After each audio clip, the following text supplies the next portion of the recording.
I am in charge of revenue, and my team, I am kind of asking them every day, every week to talk to, actually we got a goal. We're gonna try to talk to 30 to 40 people a week. And since you're all here, before I ask some very insightful questions to the founders, they wouldn't forgive me if I didn't kind of tell you what I ask them to say in the street every day, which is, why is Honor different? Why am I excited to be here? As Kelsey said, I've been here 6 months. And and I didn't come from the industry, so I didn't have this deep burning kind of mission feeling that a lot of people had when I came. But it is very infectious, and so now I actually do have it. And what you realize is we're based on two foundational groups that we respect. The first is care professionals, people that actually deliver the care. We call them care pros. And we respect them deeply. And you'll see it throughout the day, and you see it through our materials and the way we try to go to market. And we know that if we respect them, they're going to do a better job of care and provide better service to our clients, who deserve very much another round of respect. And so you think about the care pros, you think about how does that translate, that respect.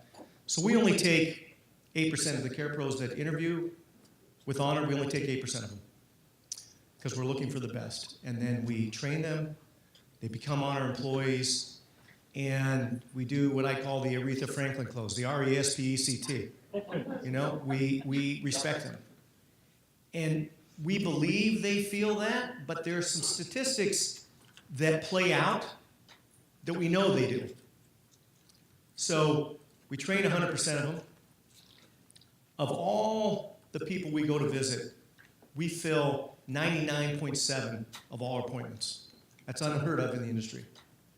95% of the time, we arrive on time. Now, if you take that out to 30 minutes, so for those of you from the Bay Area or Los Angeles, you know that traffic is an issue. So if you take that out 30 minutes, 98% of the time, we arrive on time for our appointments. Again, unheard of in the industry. People don't believe it when we tell them. They think we're making it up. And the third piece, which is probably most important, is 96% of our care pros get a 4 or 5 star rating from our customers. So it does show up. The respect that we show them shows up. So if you think of we kind of call it the 3 C's. The first C is the care pros.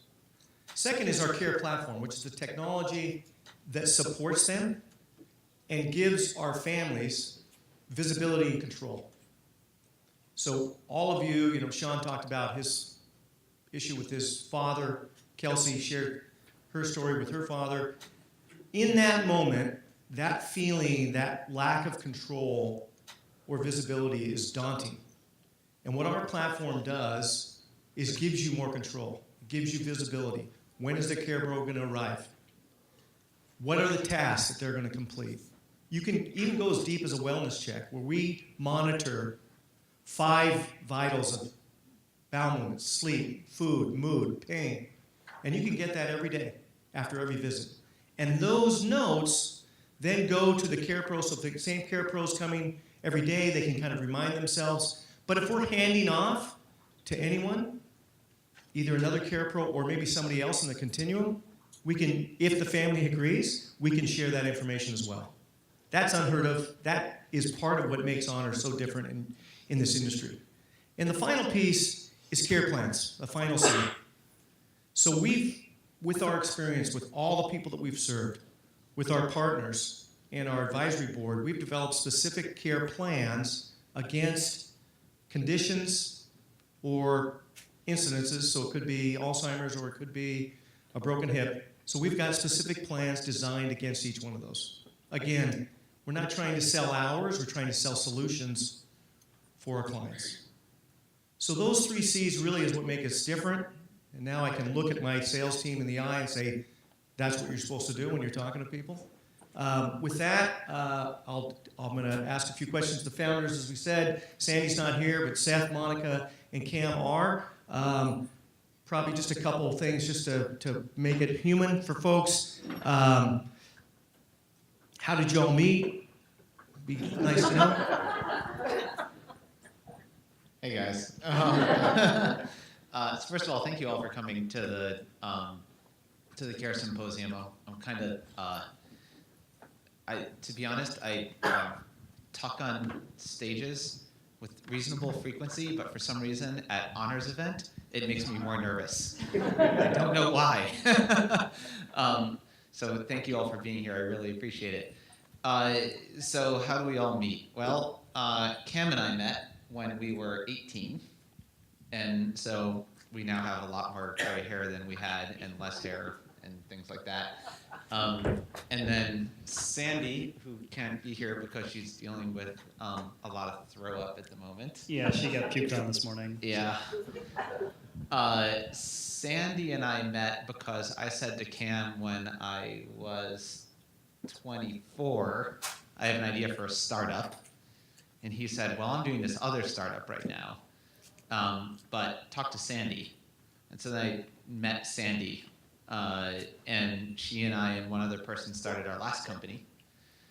And then Sandy and I did that for 8 years before we sold that to Google. And then Monica joined the fray when we met in business school.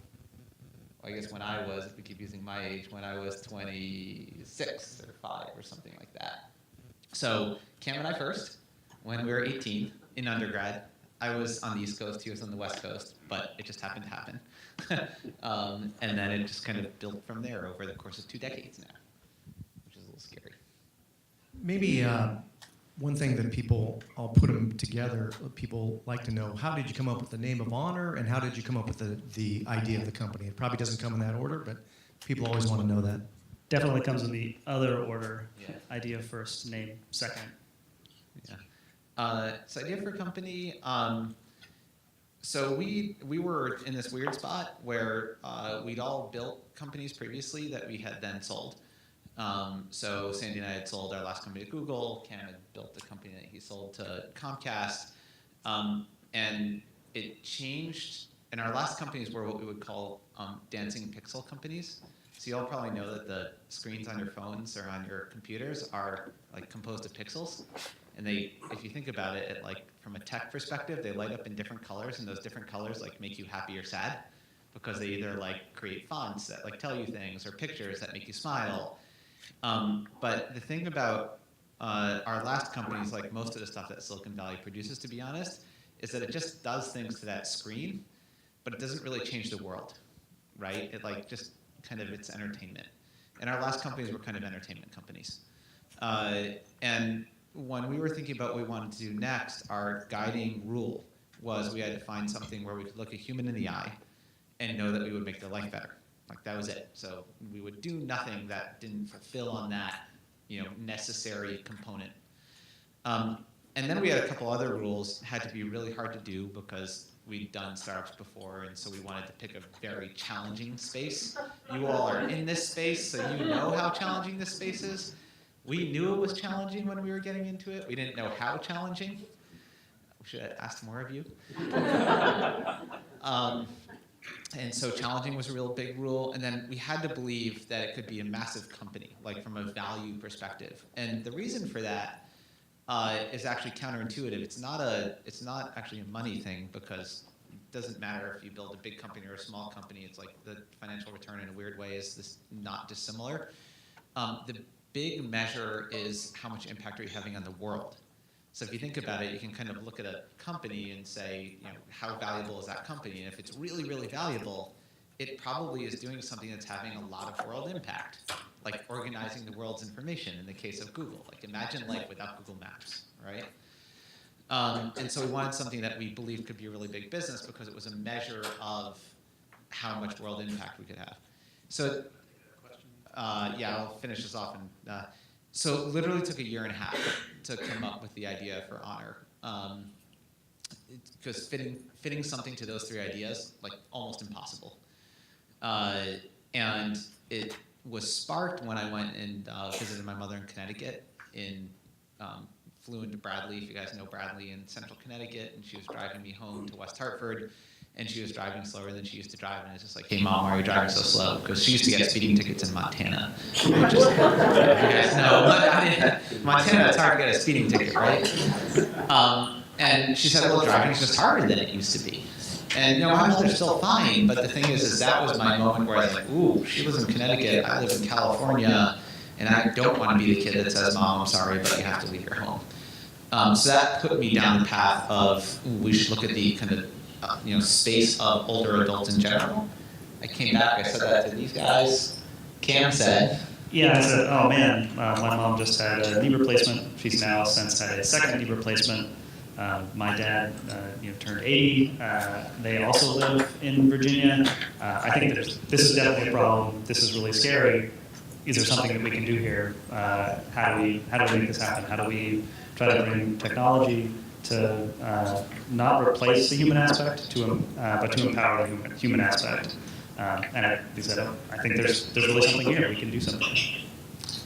One thing that people, like you said, hey, you learned a lot that it was hard. Is there anything like marrying tech and in this industry that you found, like, what did you learn? What did you learn in that process? Of starting a company? Yeah, I think, so one thing we did, Silicon Valley, like when I say Silicon Valley, I mean any kind of technology industry, so Silicon Valley or Silicon Prairie, or like I'm referring to kind of tech industry in general across the country. It has a bad reputation in a way it's deserved because it has the habit of doing technology first, problem second. And that's a really bad approach to like trying to make the world a better place.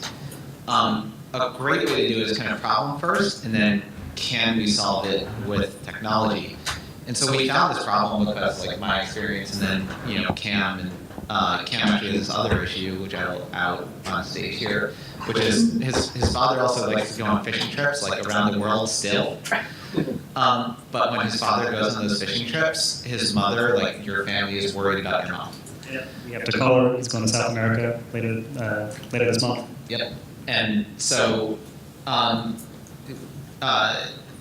so we found this problem, but we wanted to validate that it was real and that we could do something with technology to actually help it, because just the existence of a problem does not mean that technology can help solve it.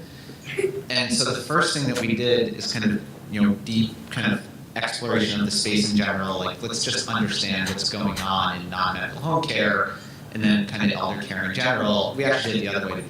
We actually started with elder care, period, everything, like medical home care, non-medical home care, OT, PT, all the services. Devices, sensors. We looked at everything, just trying to understand the full spectrum of how do you help people remain in their homes as they age. And then we narrowed down non-medical home care because it looked like the most broken kind of product in that entire spectrum. And then we went into interview mode.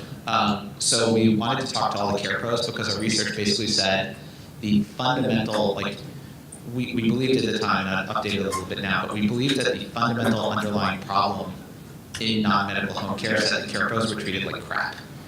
The research was like, ooh, $9.70 an hour average wage, 56% on government assistance programs, disempowered. And from a human perspective, you can't have a good service that relies on the care pros to be your product, because they are your product, if they're treated like crap and feel like crap, right? If you think about Maslow's hierarchy, if you're really just struggling at the base of the pyramid, you cannot do a great job caring for other people because it's hard for you to care for yourself. And so we interviewed about 100 care pros probably in Sacramento and in Phoenix. We didn't want to do it in the Bay Area because everything here is distorted and weird. And those interviews basically, I guess the most interesting thing that came out of them was the care pros said, I am disrespected. I am called unskilled to my face, but I'm a professional. And I'm caring for a very important population, and I want to be treated like a professional. And so that's when you can then, in our heads, kind of went to, well, wow, with technology, we could actually make these people so much better. We could be more efficient and take the efficiencies and put that into higher pay. We could create kind of think of it like Google Maps makes all of you smarter and better because now you know how to get places, you know how to avoid the traffic, you know when restaurants open and close. Like you're better because you have Google Maps on your phone. It's a lot of technology behind the scenes that makes it work, but to you it's a simple interface that just makes you better. And so we recognized that we could create a simple interface for the care pros that would probably make them better. So we just said, okay, we can make the humans better by building this tech platform. That could potentially be just completely transformative. I would say to challenges, the one other kind of huge challenge is, doing that, like making that technology super seamless for the care pros so that it actually affects their behavior in the homes is very hard. Very, very, very hard, right? I'll give you guys an example of the level of detail to which we now think about. So our customers' number one feature that they just love are notes that they get from the care pros after every visit that says, like, here's what I did in the visit. And it's not really that they've checked off the care plan, because they do when they see, this care plan is checked off. It's not really the wellness check, like, your mother reported that she ate 3 meals in the last 24 hours. It's the color commentary notes. And the average note length was 150 characters. And we were like, 150 characters is kind of short when you translate that into words. Can we make those notes longer? And so we just made some changes to the user experience on the CarePro app.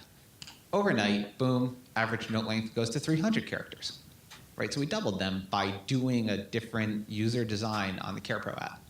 So that's probably one of the hardest things now is, taking that tech and getting it to actually make the humans, the care pros, massively better so that they can deliver better care. I think we had a question a long time ago.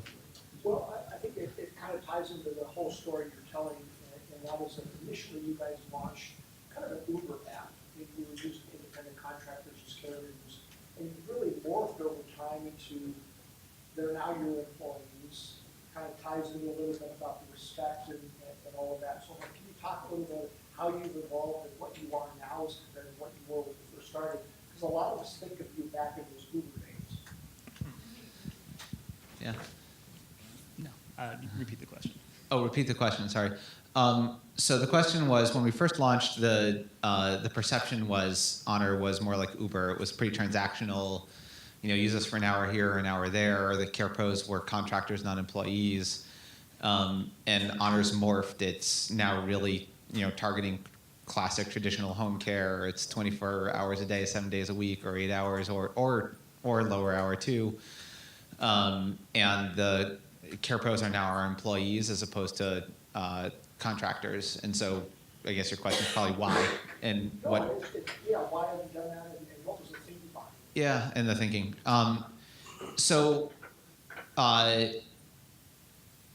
What's fascinating is when you're starting these businesses. I'm going to meta out for a second, and then I'll get to the specifics. You're usually people who know how to do technology and who know how to start businesses. You can raise money, you can put teams together, but very frequently, if you look at the founding teams of companies that have transformed industries, the founding teams are never from that industry, right? Like, Larry and Sergey had not done search, Mark had not done social, you just go through everybody, and it's a never. And it's because the outside perspective helps you see things in a different way. But it means you have to come up a very steep learning curve. And the first thing we did was actually go start hiring people who had skills and experiences that we did not, that were relevant for the industry. So the first person actually was this woman, Phaedra, who had a long background in labor. And she was actually the youngest CEO of an AFL-CIO area. She organized home care workers for labor unions for years. She also had an entertainment background, oddly. That came later in her life. But we knew that we needed someone who deeply understood the care pros. And then we were like, geez, we really need to understand this whole healthcare care thing too. And so actually one of her first hires was Kelsey. I met Kelsey randomly. It was Honor meeting Navi in DC. And literally, I happened to be in DC, and I met her at a coffee shop. And 5 minutes into the conversation, she can verify this, I said to her, this is the way I put it, I was like, why do you live in Washington, D.C.? And within a week, she was on a plane to California, interviewed, we gave her an offer, and I think it was like 3 weeks later, she's in California with me at Honor. So you're just coming up this super steep curve. And initially, we thought, give CarePros as much flexibility as possible, which is actually still true today. It's very important, and we do that under the W-2 model instead of the 1099 model. What we underestimated in the 1099 model is the lack of ability to train.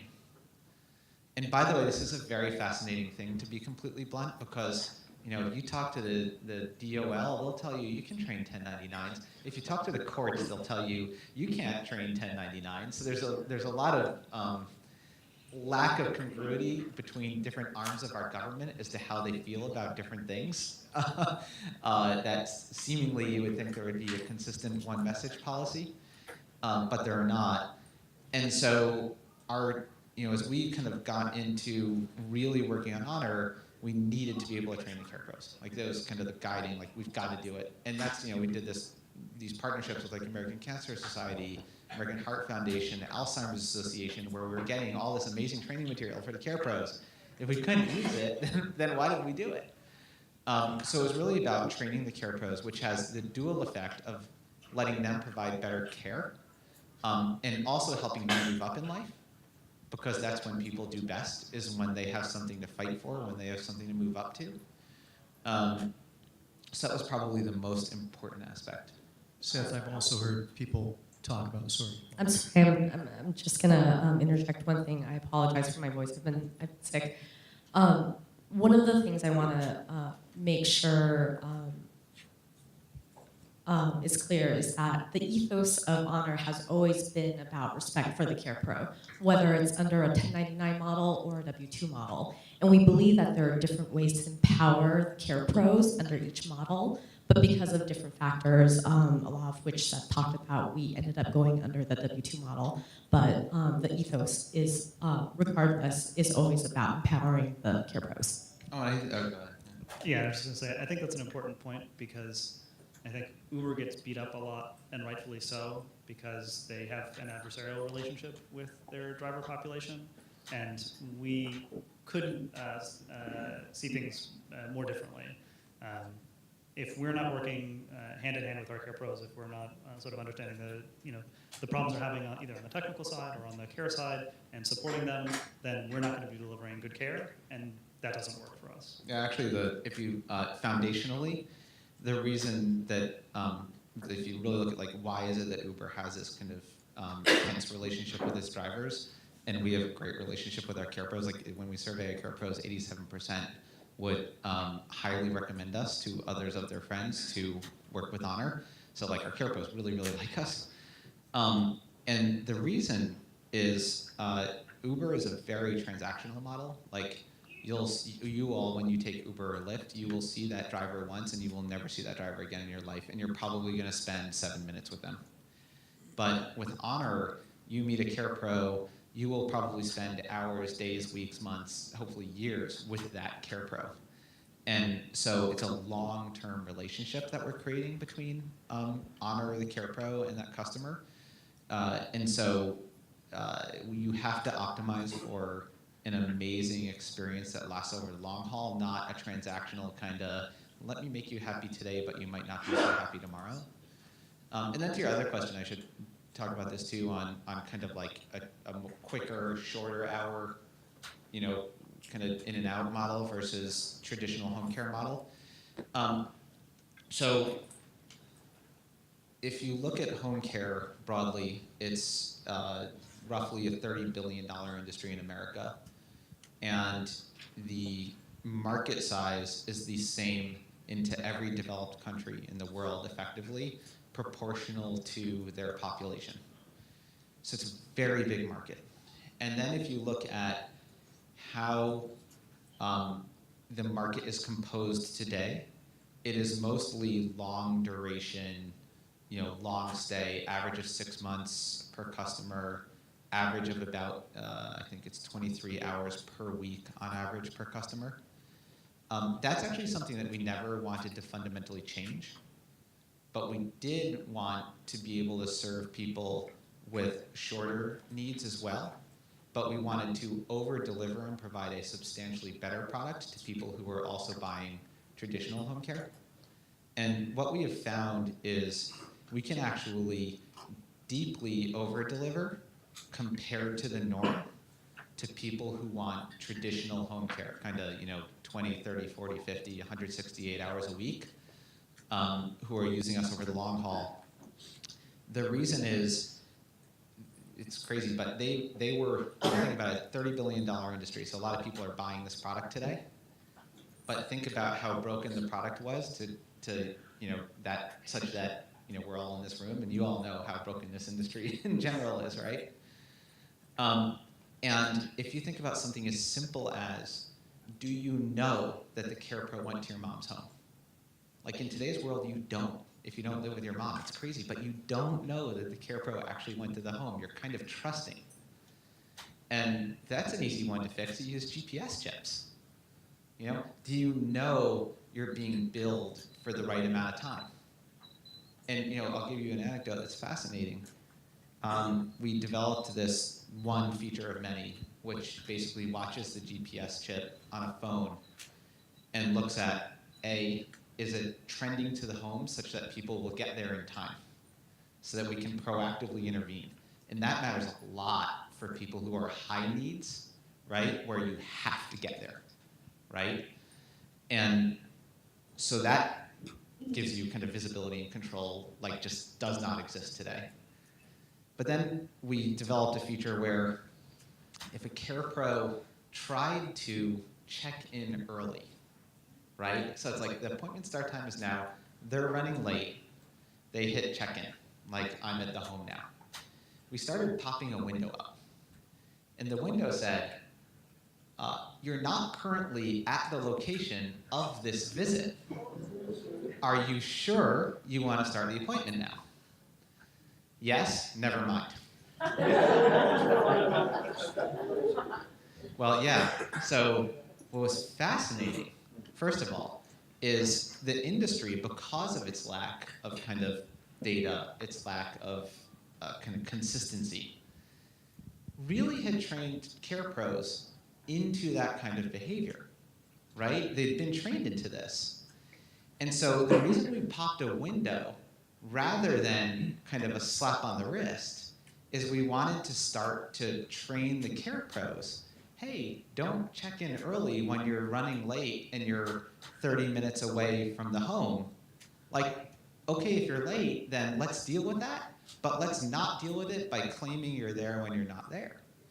And the effect was this massive drop-off in people being late and people trying to check in early, right? So it had the desired impact of changing the behavior of the CarePros such at a point, like a 98% on time within 30 minutes and 95% on time start time.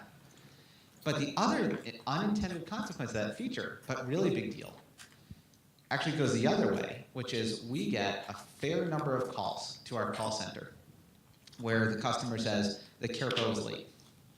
The CarePro left early. My mom says the CarePro never came.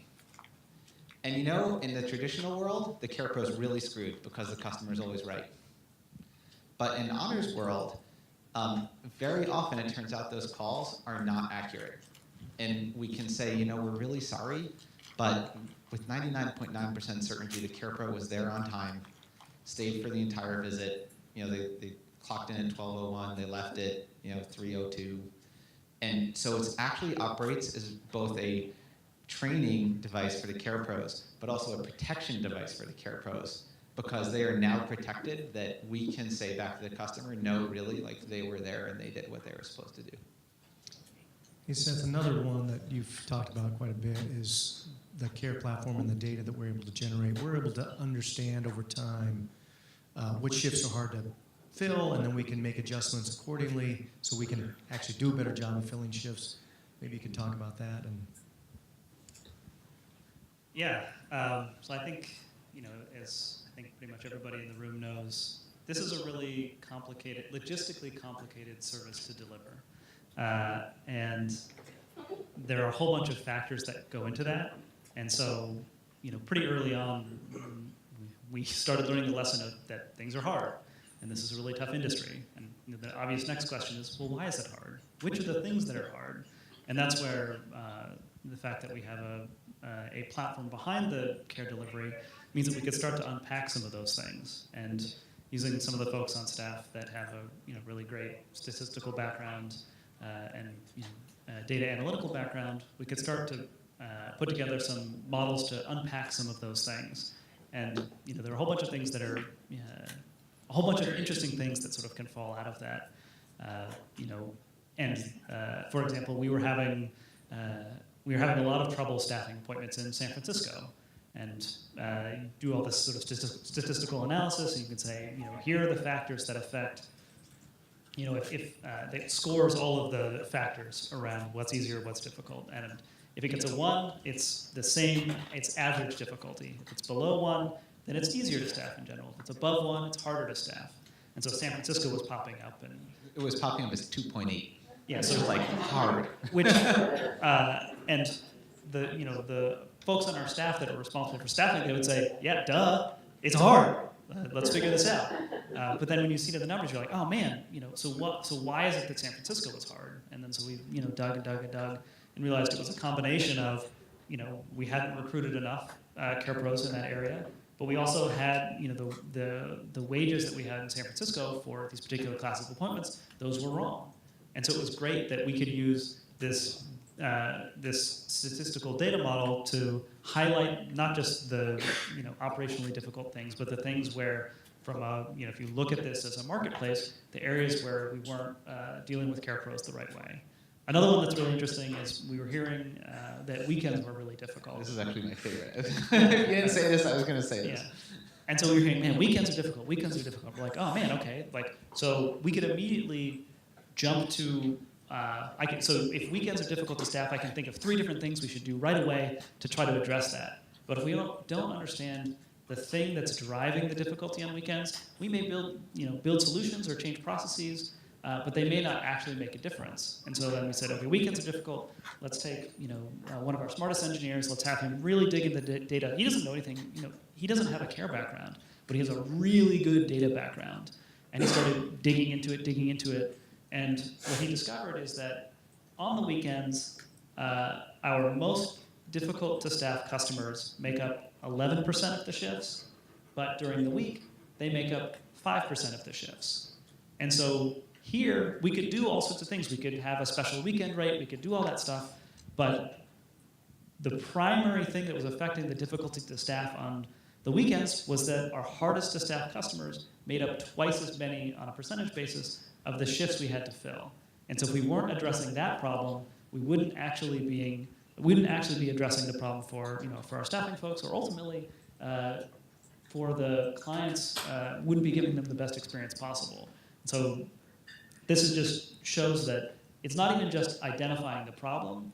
You have to identify what is the lever, what is the factor that's driving that problem if you really want to make an impact. And it's really difficult to get at that underlying reason. Go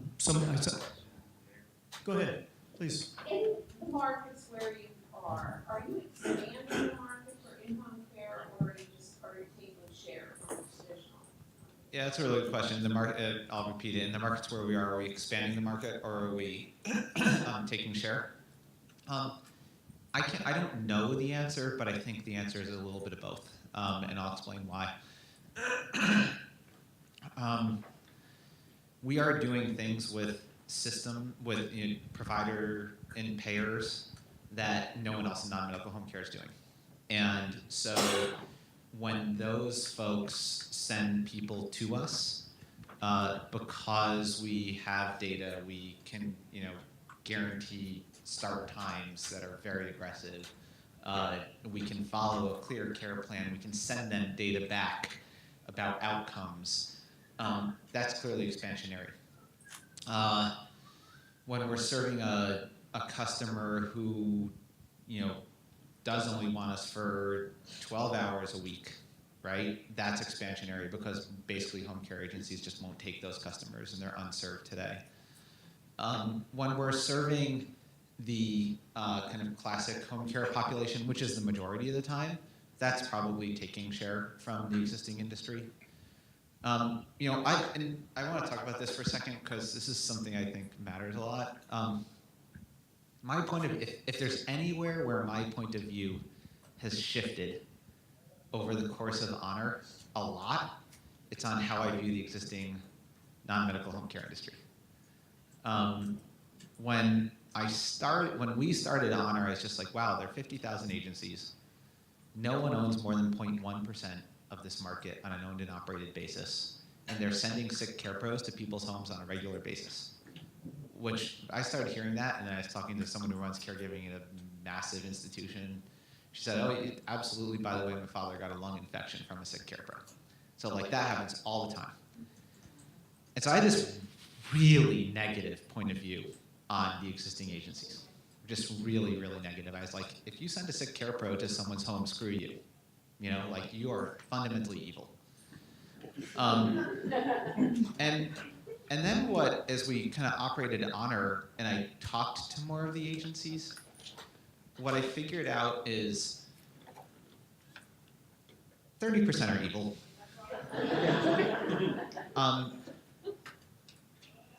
30% mean well, but, kind of end up doing things that are not great. They mean well, but they really do not great things. Because of lack of resource, lack of, it's like if you have a sick care pro and you have to serve someone and you don't have many care pros to pull from, what do? That person needs someone in their home. It's better than nothing, right? Right, it's better than nothing. And so they end up sending a sick care pro. And then, I think 40% do a pretty good job with the limited resources that they have. And it's just, I think they're really hardworking, really well-meaning. But hey, it's hard.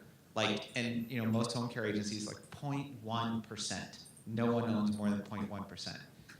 And so what I figured out through talking to all these agencies is what happens to them all is they get to some size, which is usually $2 million in revenue, with kind of 3 usually as a top.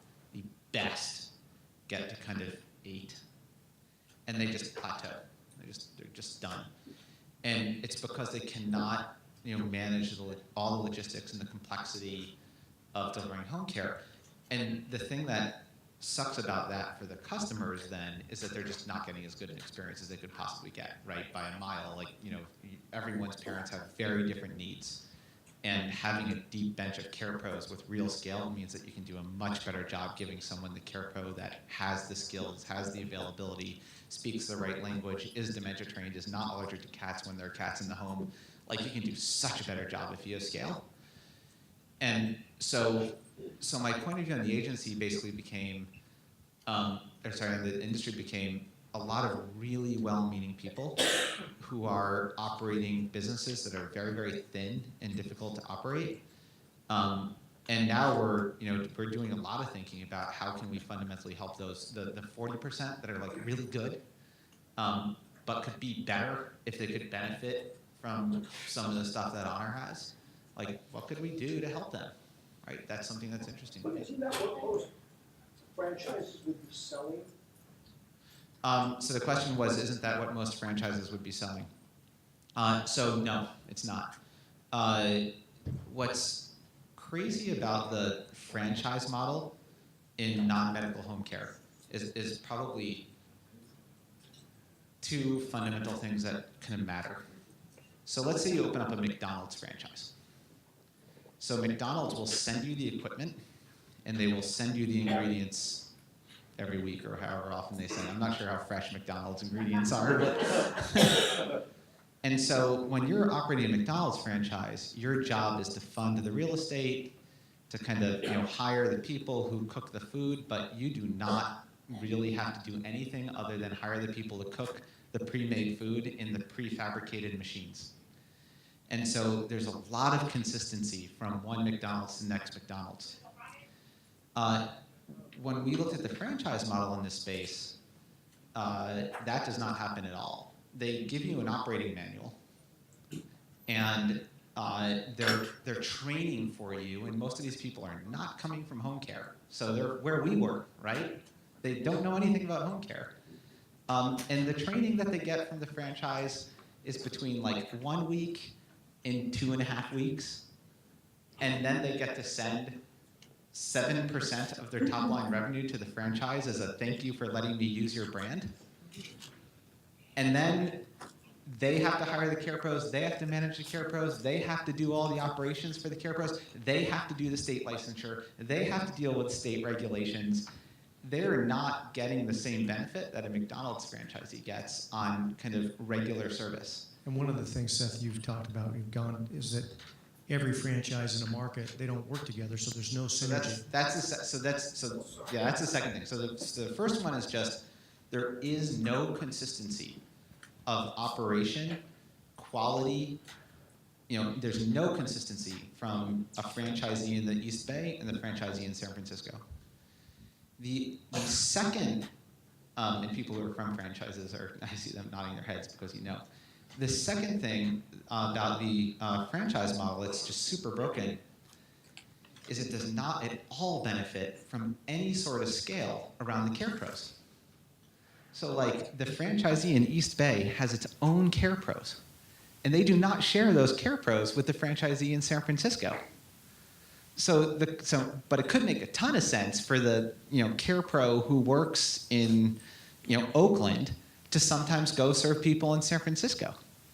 But the franchise model doesn't do that because you have to just intellectually, what you have to do in your head is recognize that every franchisee is actually just its own completely independent business for legal reasons they have to be, and they do not share any kind of resource between the different franchises.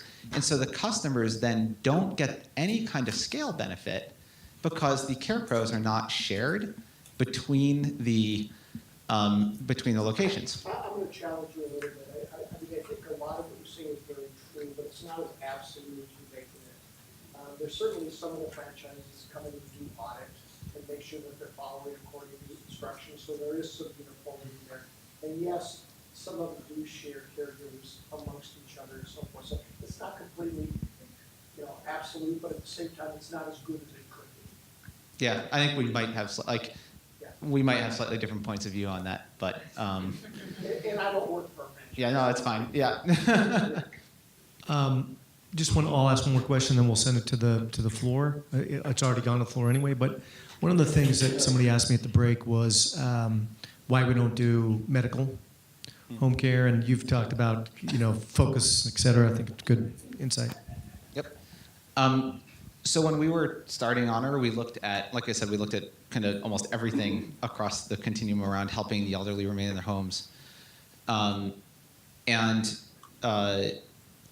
The medical home care industry, kind of as an industry, we kind of gave a grade B. We were like, that's pretty good, right? Like for an industry to get a grade of a B, that's a pretty solid grade. There's also a dynamic in medical home care where it's moving into the health providers, for example, Health South, but Encompass, Kaiser operates a bunch of medical home care industries. If you look at non-medical home care, we gave that industry, to be blunt, an F.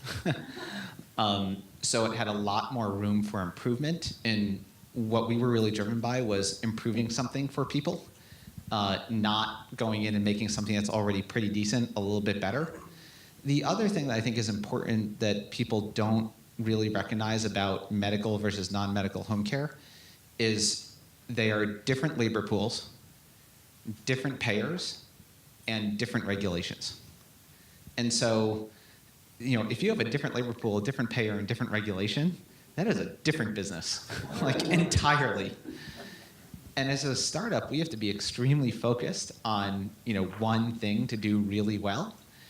And so non-medical home care was the industry that needed the most help. So from the floor, nobody's being shy, but anybody else want to go ahead, please? I was interested in your test in Walmart in Texas, and I think that's brilliant, actually, as an idea to test. And since so few people in the population, or the majority of people don't, my experience, don't know about non-comparison process, how is that going? Are you Yep. able or willing to talk? Yeah, so we can't talk a lot about it because it's obviously NDA'd. But just to repeat the question, we did a test with Walmart where we opened up a couple of honor education centers in the fronts of Walmarts in Texas in particular. What I would say broadly is there's a lot of need for education. This is clear. If you are looking at retail, integrating in the part of the store where people who are likely most top of mind about their parents and about care is the best place to be. So we also put kiosks near the pharmacies. Those were better, actually, than the front to store locations. And you will probably see us do more things around kind of retail, consumer integration. Like that will all come. Because you do really want to create a world where you kind of meld into the fabric of the way people live, right? Technology, Honor, none of our customers think of us as a technology company, right? They think of us as a home care company. It just happens to be that we've got a bunch of technology that makes the home care experience substantially better. And the best technology, you don't think of it as technology. It melds into the background, right? And I'd say in a way that the test was about that, and you'll see us do more of that. Yes, over here, somebody, yes. Hey. Hey. I really appreciate the innovation that you've brought to the industry, and also very happy about your careful employees, so thank you for that. But in this space, where are you planning to make that? Because you're really expanding and exposing that space. So looking ahead, where do you see things that can be obviously still important? Yeah, so the question is, we've obviously scaled and grown successfully. Where are we going to innovate next? Which I appreciate, thank you. But I would argue we haven't done anything. We haven't scratched the surface, and we have to stay very, very focused on non-medical home care. We are only in 4 major metro areas. I think we deliver, in fact, I know we deliver a better service than fundamentally almost anyone. So I'm very happy about that. But we need to continue to make the experience of non-medical home care just massively better. Are there things on the edges that we might test? Like, should we help people with DME? Yeah, like we should test that somewhere, right? But one of the things about doing something like Honor successfully over time is that you just stay really hyper-focused and you nail the thing that you want to fix. So there will be more, but it's going to take a while. Internally, Honor wants to just care for our parents, right? That's what we want to do. But we think that we have to spend a long time really making this space of personal care much better.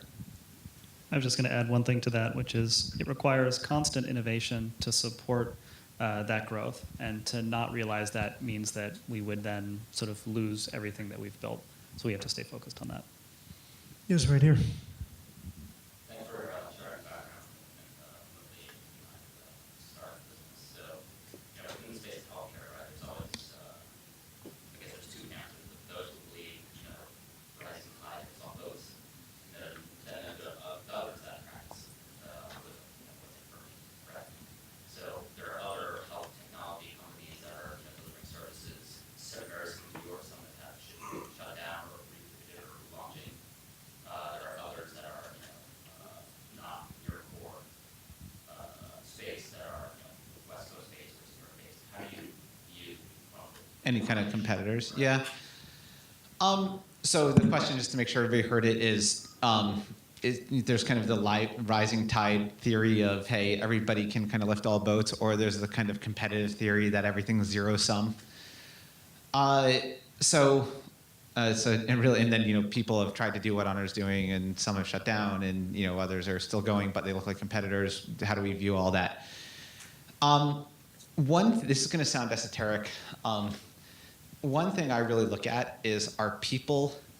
So first of all, who are our competitors, and are they set up the right way to provide amazing care to our customers and provide an amazing experience to care pros? So our competitors, in reality, are really the kind of either people caring for the parents themselves, which we encourage them to do as much as they possibly can, and if they want our help, then awesome. But we are never, you will actually see us do things that help reduce the cost of care and reduce the number of hours that people need to pay a third party like Honor, rather than try to go for every hour. Like, there are things that we can do if you want to talk about what can we do in the future, there are things that we can do with technology where I think over time with density, we could get people the same level of care, but they would have to pay like fundamentally less. But it'll take time to get there because it's some tech that needs to happen, there's density that needs to happen, et cetera. I think structurally, you need to create an integrated system that kind of can care for the care pros at the same time, can give them the capability to then find the best homes to deliver the best care. So I think you have to be integrated. And if you look at our technology that we've built, like, I'm frequently asked, can you hand our technology to like me, this other company? And my quick default answer is no, that would be very hard to do because you probably operate in a really different way than we do. And so our technology really wouldn't work well for you. And that's real, like it just wouldn't.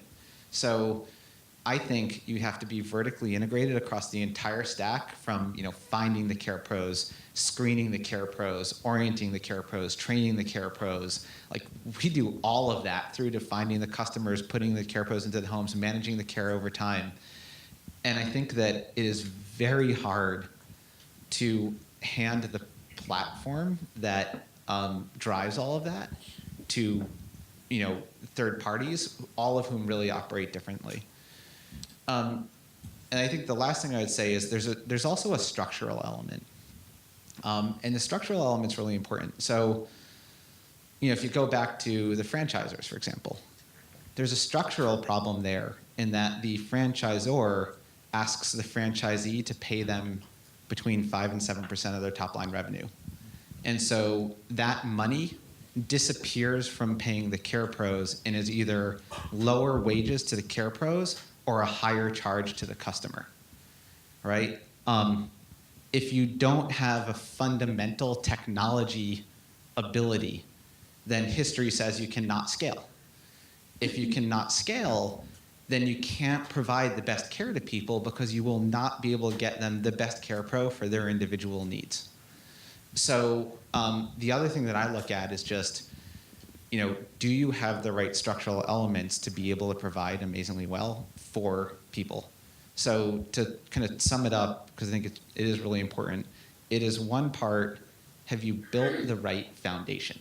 Like, are you vertically integrated? Can you provide the best care pros because of the way you've built your company?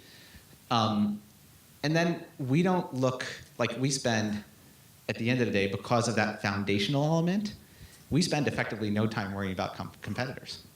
Like, we just are like, okay, we believe we have the right foundation. We can get to scale. We can pay care pros more. We can train care pros better, give them better tools, get them to provide better care into the homes. We've got the right foundation.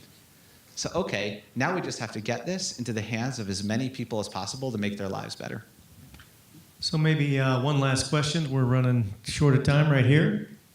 Hi, I'm a care consultant, so one of the first things I do is meet with families who are just starting to deal with some of these issues, but the parents don't want any help or need any help, or they don't even have it. Never heard that before. Yeah, I know, none of us have heard that, but anyway, so really helping them sit down and just have productive conversations and take those first steps. And often what that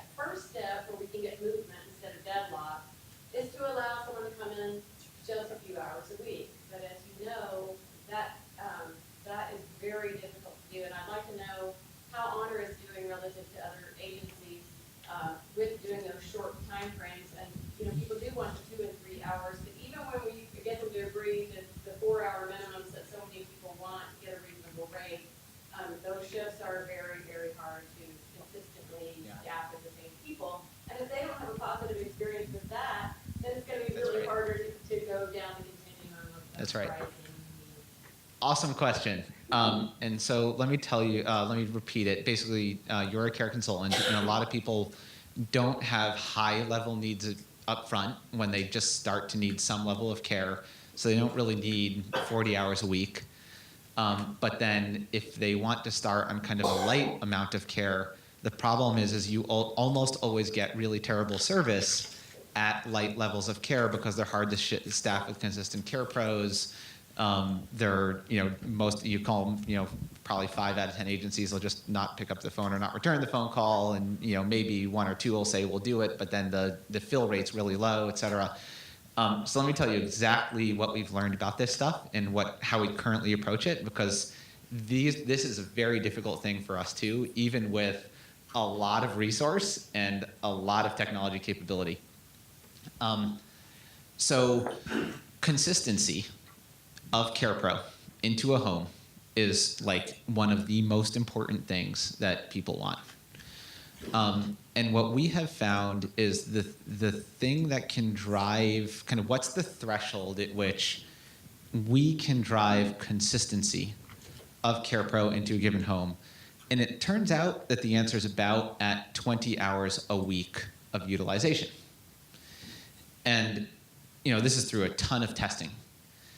And so we actually just segmented Honor into what we call premium and light. And to be a premium customer, fundamentally, you are using 20 hours plus a week. And now, once you pass that threshold, though, what's interesting, because of our technology, because of the kind of logistics capabilities, once you're premium, you will get consistency even at just 20 hours a week, which most folks have trouble delivering on. But you can also now do short shifts, right? So you could say, hey, I really want, I'll have this 4-hour block here, that 4-hour block there, but I want a 2-hour block over here. And our fill rate, like David mentioned it, our fill rate on appointments is literally 99.7%. And the on-time rate, like you said, is 95%, at 0 and 98% at 30 minutes. And that includes the really hard to staff. And we have a ton of 1, 2, 3 hour shifts, which most people just cannot do. And so what we realized is to get people what they really truly wanted, which was consistency, we had to create a minimum bar of hours per week utilization to be able to deliver that consistency. But that then past 20 hours a week, we were able to do it, and we could even support shorter shifts within there. Now, if people want less than 20 hours a week, that's what we now call Honor Light. And they can get a 1-hour shift, they can get a 2-hour shift. Sorry, pardon me. Take it back. With Honor Light, first thing we realized is, we could only provide 4 hours as a minimum.